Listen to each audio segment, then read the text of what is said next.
그런 색다른 경험, 이것들이 이루어졌다라고 할 수가 있겠습니다. 우측에 있는 그림은 다양한 지자체들이 있었습니다만 모두 다 열심히 했습니다. 예. 지역의 특성들이 다르니까요. 그 중에 하나가 이제 좀 굉장히 좀 우등생이었다고 생각되는 게 강주 서구의 사례입니다. 굉장히 많은 예산들이 투입이 되었고요. 다양한 시도들이 있었습니다. 예, 그 사례를 제가 소개한 내용이 되겠고요. 노인돌봄 전달책에 개편 시범 사업이 또 있었습니다. 이것도 알고 계시죠? 사실은 지역사회 통합돌봄을 말씀하시는데 다른 한편에서는 또 이 사업이 있었어요. 이게 지금 화성 춘천에서 굉장히 뭐라고 할까요? 색다른 또 시도가 있었습니다. 복지부, 지역복지과 그리고 행안부 주민복지서비스 개편 추진단 주도하에 노인특화연구 2개 지역에서 진행이 됐었고요. 가장 특징적인 것은 지자체 보건소, 건강보험공단, 또 LH 직원들이 같이 사무실에서 근무를 했어요. 그러니까 어떤 시스템적 연계가 아니라 업무적 연계가 아니라 공간을 공유하면서 함께 일을 했습니다. 그런 경험들이 있었어요. 그 앞에 사업들 좀 비교를 해보면 그 통합돌봄 선도 사업은 이제 복지부가 주관했던 것이고 시범 사업은 복지부와 행안부가 주관했습니다. 지역이 다르고요. 대상자가 조금 다르죠. 특히나 이제 데이터라고 한다면 우리가 측정해야 앞에 이제 석재현 교수 말씀 주셨지만 데이터베이스 이런 것들 기반으로 해서 사업들이 진행되었고 전달 체계가 가장 차이가 있습니다. 지자체 읍면동 중심이라면 전달 체계 개편 시범 사업은 통합돌봄 본부라고 하는 것을 번역별로 만들어서 함께 근무하면서 직접 공동조사나 사례 관리를 행해졌다라고 하는 게 특징적이라고 할 수 있겠죠. 이 내용은 이제 앞에 제가 말씀드렸던 내용 다시 한번 이렇게 기술해놓은 내용이 되겠고요. 운영 조직 및 구조 단계 보시면 읍면동 돌봄 창구라고 하는 것이 있었고 시범 사업은 지역 돌봄 본부라고 하는 것이 가장 중요한 접점으로서 역할을 했다는 이야기가 되겠습니다. 그런가 하면 평균건강보험 종합계획과 지역사회 통합돌봄으로 서로 연결해 볼 수 있는데요. 의료기관의 환자 지원팀이 환자별로 입원부터 퇴원까지 치료계획, 퇴원 이후 서비스 연계 등 통합관리를 실시하는 제가 보기 연계 강화라고 하는 부분이 또 있고요. 통합적 효율적 노인의료 제공이라고 하는 것도 별도로 분리해서 언급한 바가 있습니다. 제가 다음이라고 하면 넘겨주시겠어요? 그게 나을 것 같습니다. 예, 다음입니다. 그 제2차 장기간 기본 계획이 또 마련이 되었는데요. 이 사업 안에서도 지역사회 통합 돌봄, 지역사회 돌봄이라고 하는 것들이 굉장히 중요한 요소로 포함이 되어 있고 우측에 보시는 그림처럼 지역사회 단위에서 치매 안심센터뿐만 아니라 희망복지지원단이 함께 협업하는 구조로 가자라고 하는 제안이 되겠습니다. 예, 다음이요. 치매관리 종합계획입니다. 이것도 2021년부터 2025년까지를 담고 있는데요. 역시 이 안에도 치매 안심센터 총괄 코디네이터 역할과 치매 돌봄 서비스 강화라고 해서 사례관리 기능 고도화라고 하는 것이 국정과제에 포함이 되어 있습니다. 치매 안심센터가 전국에 한 260개 있나요? 지자체별로 다 있으니까요. 1년에 한 20명씩 근무합니다. 꼽혀보십시오. 5,000명 있습니다. 그러니까 지금 읍면동에 있는 사례관리 조직 외에요. 치매 안심센터의 치매와 관련된 전문 인력, 이 인력들이 누구냐? 의료사회복지사, 정신건강사회복지사, 그리고 이제 간호사, 임상, 일개 인력들입니다. 물론 이제 저격을 취득하는 이제 실제로 이제 인력을 배치하는 과정 중에서 그 요건에 충족하지 못하는 경우도 있습니다만 어쨌든 보건 영역에서 특히 치매 영역에서 사례 관리라고 하는 그리고 지금 현재 또 맞춤형 사례 관리라고 해서 지금 시스템을 개편 중에 있습니다. 그러니까 보건 쪽에서도 역시 이제 손을 내밀고 있다 이렇게 생각해 주시면 좋을 것 같습니다. 다음이요. 의료형 통합 판정 체계입니다. 이것을 이제 단연간 우리가 준비를 해왔었고요. 올해부터 또 통합 판정 도구라고 하는 것을 시범 사업을 또 진행을 하고 있습니다. 이 도구에 들어오게 되면 이 어르신이 요양병 가실 분, 시설로 가실 분, 재가로 가실 분을 나눠주겠다는 이야기입니다. 1차적으로. 그래서 이것을 현장에서는 통판이라고 부르시려고 줄여서 통판이라고 또 약칭으로 부르시는 것 같습니다. 다음이요. 그리고 요양병원에도 여러분 사회복지사님들 많이 근무하고 계십니다. 알고 계시죠? 예, 그래서 여기는 이제 퇴원 환자 지원 사업, 의료기관 인증제도 퇴원 환자와 관련된 지표들이 있고요. 재가의료급여 시범사업, 거점병원 운영 연계 지원 사업 등등등 병원을 기반으로 한 사회관리, 지역사회의 그런 통합적인 서비스 제공, 재가복지라고 하는 부분이 강조되고 있는 것이 사실입니다. 예, 다음이요. 그리고 가장 요새 또 주목을 받고 있는, 다음에 또 발표를 하시겠지만 재택의료센터입니다. 그래서 2021년도에 이제 그 기본적인 어떤 틀이 갖춰졌고요. 2022년 12월부터 올 11월까지 해서 지금 28개 의료기관이 참여하고 있습니다. 예, 다음이요. 그런가 하면 노인 통합 돌봄, 노인 의료 돌봄 통합 지원 시범 사업입니다. 이것이 무엇이냐면요. 그러니까 기존에 했던 지역사회 통합 돌봄 사업이 이제 중단이 됐다고 한다면 새롭게 시작되는 버전 2입니다. 2. 그래서 노인 의료 돌봄 통합 지원 사업이 지금 12개 지자체가 이미 선정이 되었습니다. 한번 보십시오. 혹시 오신 곳이 선정이 되었는지요. 광주, 서구, 대전, 대덕, 유성구, 경기, 부천, 안산, 충북, 진천, 천안, 전주, 여수, 의성, 김해. 이 지역에서 이제 새로운 지역사회 통합 돌봄 사업이 시작이 됩니다. 아마 이걸 대상자는 주로 요양병원 입원 경계 상승이 있는 노인이고요. 서비스 연계입니다. 의료 돌봄, 요양 등 관련 서비스 연계 체계 구축입니다. 장기 요양, 일상 지원 사회 서비스, 방문 건강 관리 등 기존 서비스 우선 연계 후 부족 서비스에 대한 지자체의 보충적 개발 제공 원칙을 적용합니다. 마찬가지로 지자체 읍면동 통합 창구가 있고요. 이 내용은 이런 통합이라고 하는 노인 또는 돌봄 영역에서 통합이라고 하는 논의들이 우리만 있는 이야기는 아니고 국제적인 어떤 조류다, 패러다임이다라고 볼 수가 있고요. 가장 대표적인 것이 WHO의 2016년 사람 중심 통합 서비스 프레임워크가 되겠습니다. 그래서 가운데 사람이 있고 패밀리가 있고 지역사회가 있고 보건과 복지와 기타 영역 이런 것들을 종합해서 전달체계를 만들자. 1차 보건 의료라고 이야기합니다. 의료 쪽에서는요. 알만 다선언이라고 하고 모든 사람에게 건강을 이라고 하는데 이때 강조하는 것이 통합 보건의료 서비스라고 하는 개념이 있고 이때 셀프케어 강조하면서 보건복지의료를 포함하는 범분야적 접근을 수행하는 것을 강조하고 있습니다. 다음이요. 만성질환 관리 모형 CCM 모델이라고 하는데 역시 동일합니다. 자기관리 체계 하면서 세 번째를 보십시오. 돌봄 서비스의 조정 및 사례 관리라고 하는 것을 중요한 전략으로 강조를 하고 있습니다. 우측에 보시면 헬스 에이징의 개념인데 건강한 노화의 개념인데요. 여기도 역시 보건의료 시스템이 고령인구가 요구를 중심으로 통합적인 방식으로 재정비되어야 될 필요가 있다라고 하는 부분을 명확히 강조하고 있죠. 그러니까 통합이라고 하는 것은 보건의료 복지를 아울러서 굉장히 중요한 전략적인 지향점이다라고 우리가 이야기해 볼 수 있겠습니다. 다음이요. 연계 추진 방향입니다. 그래서 이것은 제가 이제 선도사업 지역이랑 시범사업 지역을 좀 돌았습니다. 돌고 이제 관련 자료들을 보면서 7차원 분석이라고 합니다. 그래서 대지역, 대상, 그리고 인풋 프로세스 아웃컴, 투입 과정 산출이고요. 그리고 효율과 형평이라고 하는 7가지 관점에서 기존에 지금 흘러왔던 것들을 그림으로 재정리해본 내용이 되겠습니다. 다음이요. 지역적 특성을 보겠습니다. 의료와 복지가 만나는 접점이 있습니다. 지역에. 가장 큰 접점은 작년에 했잖아요. 지역사회 보장계획이요. 그리고 의료에도 있습니다. 지역 보건의료 계획이요.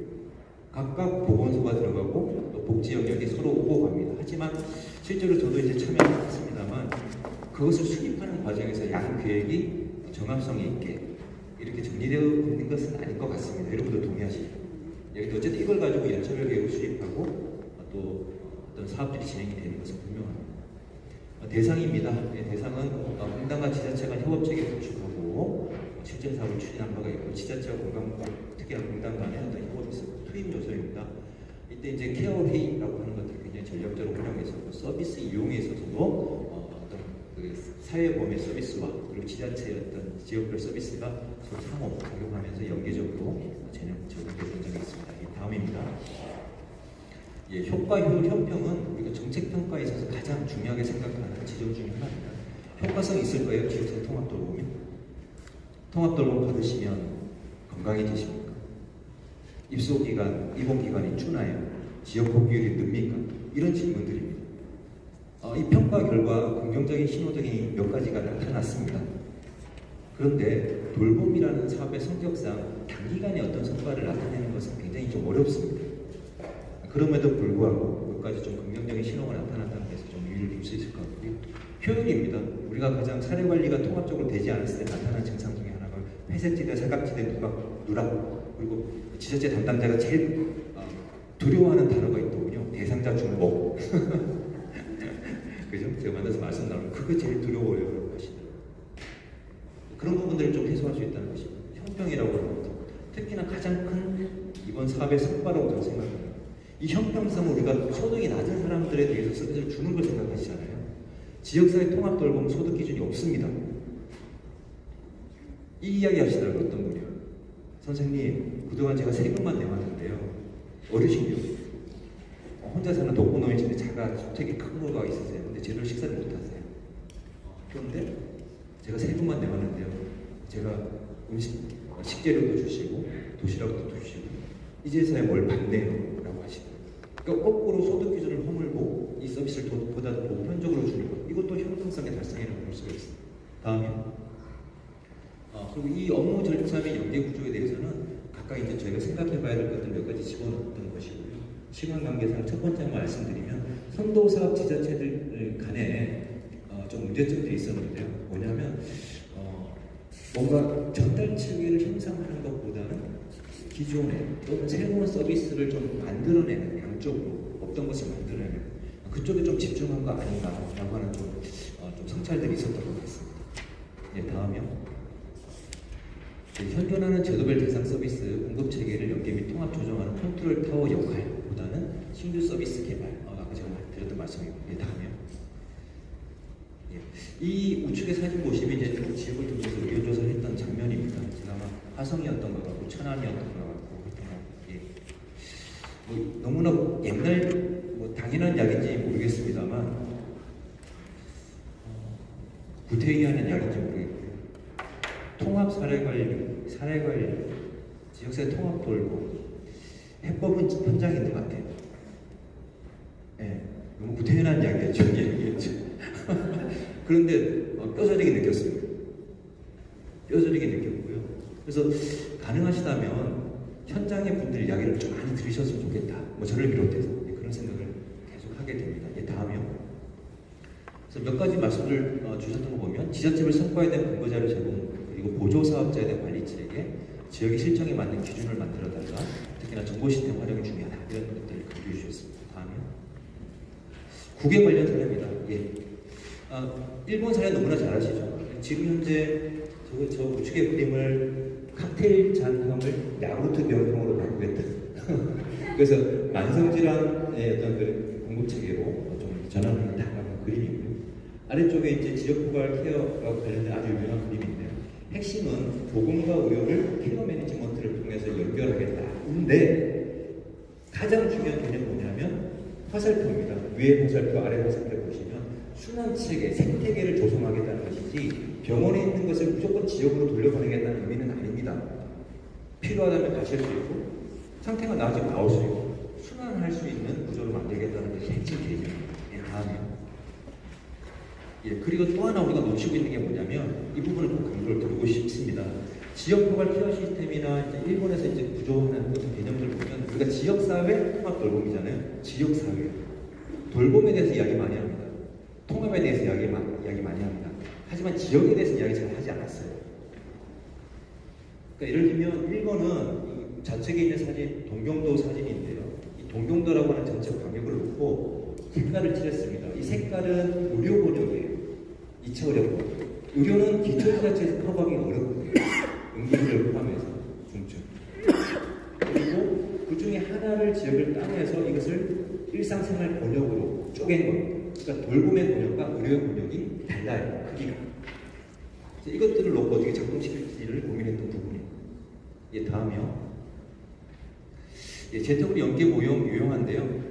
정해진 모델은 없습니다. 그래서 일본에서도 이 재택의료와 관련돼서 굉장히 방대한 보고서를 냈고요. 각각 지역별로 어떠한 모델로 어떠한 전략을 통해서 어떤 네트워크를 형성해서 사업을 하고 있는지를 이렇게 밝혀놓은 바가 있습니다. 다음이요. 예, 또 하나 굉장히 전략적으로 중요한 것이 정보 시스템인데 공급자와 소비자 그리고 참여하는 기관들이 공동으로 활용하는 우측의 화면을 같이 보는 장면이고요. 아래쪽은 지자체 담당자가 마치 그 교통 상황을 보듯이 가시화 시스템을 통해서 현재 우리 지역의 어떤 그 돌봄 상황이나 공급 인프라 이런 것들을 파악할 수 있는 시스템입니다. 다음이요. 독일에서는 제가 시간이 안 될 것 같은데 독일에서는 사례가 있는데요. 장기유한 개혁법에 의해서 상담 장치 그리고 일종의 통합 사례 조직을 신설하였습니다. 독일의 사례입니다. 그런데 이것을 만드는 건 그럴 수 있어. 근데 왜 만들었지라고 하는 질문에 대한 답이 조금씩 달라요. 뭐냐면 핵심이 우리는 수급자 또는 수혜자에게 통합적으로 서비스를 제공합니다라고 이야기하는데 아닙니다. 수급자, 수혜자, 대상자는 상담받을 권리를 가지고 있다. 그게 기본권이에요. 그 기본권을 보장해 주는 것이 상담 조직이고 통합 사례 관리입니다. 같은 이야기인 거예요. 공부를 시키는 것이 아니라 학습권이 있고 인권이 있는 것이죠. 기본권적인 관점에서 상담권을 설정하고 그것에 대한 방법론으로서 통합 사례 관리나 사례 관리를 이야기하고 있다라고 보이면서 그분이 굉장히 인상적이었던 것 같습니다. 다음이요. 이건 이제 함께 일하고 있는 조직에 대한 이야기입니다. 다음입니다. 시사점 여러분 읽어보시면 될 것 같고요. 다음 운영체계 개편안입니다. 그래서 이것을 이제 우리가 어떻게 좀 이렇게 현재 주어진 조건에서 작동시킬 수 있을까라고 하는 부분을 고민했던 내용이고요. 다음이요. 그래서 노인과 가족이라고 하는 것을 중심으로 해서 국가가 제공하고 있는 표준적인 서비스들 저는 보건소 친환심센터, 재택의료센터, 맞돌, 장기화 기관을 놓았고요. 핵심적인 지역의 주체로서 지자체와 건강보험공단 놓고 각각 의료와 돌봄이 요양이 상호 노인을 중심으로 해서 서비스가 제공되는 체계를 한번 그림을 그려봤습니다. 다음이요. 대상자 설정의 기본 원칙입니다. 이건 굉장히 세부적인 사항입니다. 이 통합 사례 관리나 사례 관리는 제가 정책적으로 큰 그림을 그릴 수 있지만 디테일입니다. 제가 만났던 담당자들의 요구사항이 이거였습니다. 지역 케어 회의를 또는 다른 조직과의 어떤 통합 사례 회의를 할 때 있어서 개선점이 뭡니까? 라고 했을 때 담당자가 했던 이야기가 기억이 나요. 교수님, 외근 나간다고 처리해야 돼요. 외근 처리를 하고 나가야 됩니다. 다른 기관의 사례 관리 회의를 하러 가려면. 그리고 그것은 교수님, 저희 실적 성과에 반영이 안 돼요. 저희 기관에서 사례 관리 회의를 해야. 그러니까 정부에서는 뭡니까? 이게 이 가이드라인에서 외부 기관에 나가서 사례 관리 회의를 해라. 통합적인 어떤 그래서 여기를 해라. 라고 되어 있지만 그 실제로 업무 성과에 반영이 되지 않는다. 따라서 해야 될 요인이 없고 오히려 업무에 있어서 부담이 된다. 맞습니까? 예, 그래서 그런 아주 디테일과 관련된 부분들이 정리가 되어야 될 부분이 있습니다. 다음이요. 예, 일단 요거는 이제 제가 이 모델을 만들 때 있어서 가이드라인을 보면 설계를 해본 것이고 다음이요. 예, 각각 8가지, 4가지 큐브를 만들어 봤습니다. 그래서 대상자 유형 구분에 따라서 각각 국가의 어떤 그 돌봄 서비스를 기준으로 해서 제공할 수 있는 서비스 대상자 유형에 따라서 8가지 책을 한번 만들어 봤고요. 예, 다음이요. 이것에 따라서 공단이 해야 될 일, 지자체가 해야 될 일, 공단과 지자체가 함께 해야 될 공동 경비 구역입니다. 다음이요. 그리고 돌봄 피로도 기준, 이것들을 어떻게 2단계에서 볼 것인가. 다음입니다. 예, 개별적 상황을 고려합니다. 그래서 지금 현재는 이 대상자 선정 기준 자체가 이것들이 뒤섞여 있어요. 몸무게, 체중, 혈압을 잽니다. 그리고 이것을 합산해서 총점을 내요. 그리고 대상자 선정합니다. 그 점수가 무슨 의미가 있을까요? 그러니까 순서에 따라서 로직 방식으로 결정하는 것이 필요하다는 말씀입니다. 다음이요. 그래서 이 유형에 따라서 대상자 관리 수치를 형성하는 방법이고요. 다음입니다. 예, 그래서 이것은 이제 개별 이제 모형에 따라서 대상자를 설정해서 이제 분류하는 실제로 적용하는 방식에 대해서 전달한 것이고요. 다음입니다. 이건 노인 맞춤 돌봄에서 대상자 그리고 연계해야 될 것들. 다음이요. 이건 요양병원에서 해야 될 일들입니다. 다음이요. 이건 치매안심센터에서 해야 될 일들입니다. 이 지금 제가 말씀드린 해야 될 일들은 각자 전문 조직이 해야 될 일이 아니라 다른 기관과 협업하는 과정에서 내가 무슨 일을 해야 되는지를 적어놓습니다. 다음이요. 보건소에서 해야 될 일입니다. 연계를 하는 데 있어서. 그러니까 이것들을 정리해 준 적이 없어요. 각각 사업들을 제시해놓고 단 중복되게 하지 마라. 다만 시군구청장이 허가했을 경우는 예외로 한다 이렇게 되어 있죠. 그러니까 타기관과 어떻게 연계해라, 연계가 의뢰가 들어왔을 때 어떻게 조치하라라고 되어 있는 부분이 정리가 매우 명확하지 않아요. 다음에 나름대로 그걸 정리한 것이고요. 예, 연계 조직 제안한 것입니다. 주요 조직과 업무에 대한 내용이고요. 다음 전달책의 흐름인데 이것은 한정 박사님께서 작성하셨던 통합행정보고 관련해서 좀 믹스해서 전환도 좀 해본 것이고요. 다음이요. 예, 이 각각의 이제 4가지 어떤 주체를 모델로 한번 설정을 해봤고, 이 각각에서 흐름들이 존재합니다. 총 12개의 흐름이 존재하고요. 이 12개의 흐름들 하나하나마다 각각 어떤 일을 해야 되면 좋겠는가라고 하는 지침, 가이드라인을 한번 만들어 본 거예요. 다음이요. 예, 이건 한번 참고해 보시기 바랍니다. 예, 다음이요. 역시 참고해 보시면 좋을 것 같습니다. 예, 넘기겠습니다. 모형을 한번 만들어 봤고요. 정보 시스템 중에서 어떤 부분들을 좀 눈여겨봐야 되겠다. 다음입니다. 예, 법 필요합니다. 예, 지금 법과 관련된 상황입니다. 다음이요. 예, 노인으로 요양복지 보건사업에 대한 규정 분류들은 주로 정책 및 사업관리자 관점에 설정되어 있습니다. 앞에 석정교수 말씀해주셨지만 각 사업 간의 분절성과 중복성 등 문제가 발생했습니다. 지자체 행정기관도 대상자의 중복 문제에 민감하게 반응합니다. 지역사회 노인은 하지만 활발하게 이동하고 있습니다. 다음이요. 보건복지 분야 관련 사업들이 확대 발전하는 과정에서 전문화가 이루어졌습니다. 이것이 이제 반대급부로 나타나는 것이 석정교수 말씀드려서는 분절성이라고 하는 것이라고 보이고요. 그 자체가 나쁘지 않습니다. 제도 및 법적 기준이 타 사업을 침범하지 않으면서 대상자의 복합적 요구와 문제에 대응하는 자세로 고쳐가 되어 있습니다. 그것보다는 이제 자신들의 기관들의 사업을 확대하는 데 초점을 두지 타기관과 연맹협력을 추구하는 것보다는요. 이런 구조는 대상자의 부분이 명확할 때 또는 의뢰 연계 체계가 잘 형성되어 있을 때 가능한 작동 방법입니다. 다음이요. 예.